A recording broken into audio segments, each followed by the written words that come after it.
Let's take a quick look at the outline and the rubric for your poetry presentation. The columns didn't show up properly here in my version, so it'll look a little different from what you see on Google Classroom when you open that up on your iPad. But here is just a reminder, another explanation of what you're putting together. If you put together one slide per day this week, you'll have it done early, practice the presentation, and post it by Monday. But we'll go over that each day. Here's a general overview. For the author's biography, when you post your video presentation online, we're going to be looking at a slideshow that you run through for us. The first thing we should see when your video starts would be the information that's on this author's biography slide. So we're going to see a picture of the poet. We're going to see the poet's name and the birth and death date. If the poet is still alive, you would just put a birth date and a dash, and you would say the poet is still alive. Important works here, we want books, the titles of books that they published.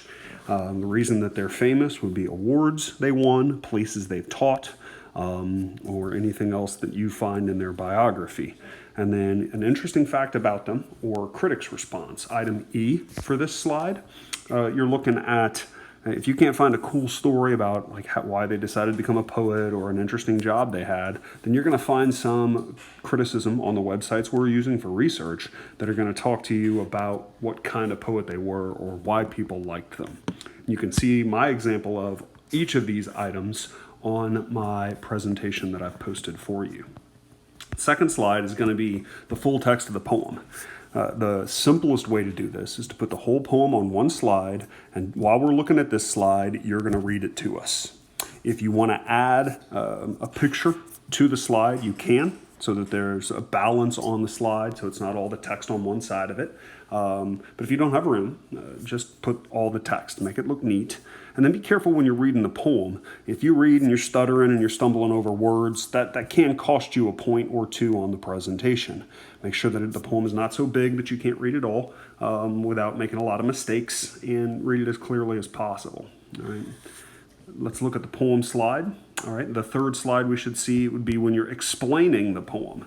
So where it says visible text, I'm not going to put a copy of the whole poem again. I'm just going to pull out the 3 or 4 lines that help me prove my purpose.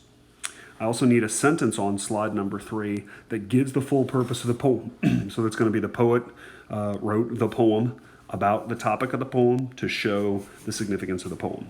That's that sentence we've been practicing for the last month, trying to get this all laid out properly. Okay? And then item D, why is the poem important? You'll look at my sample to help you understand what you're going to put there, but really we're talking about how the topic matters to more people than just the poet. That's the kind of sentence we should see, and we should hear you explain that during your presentation.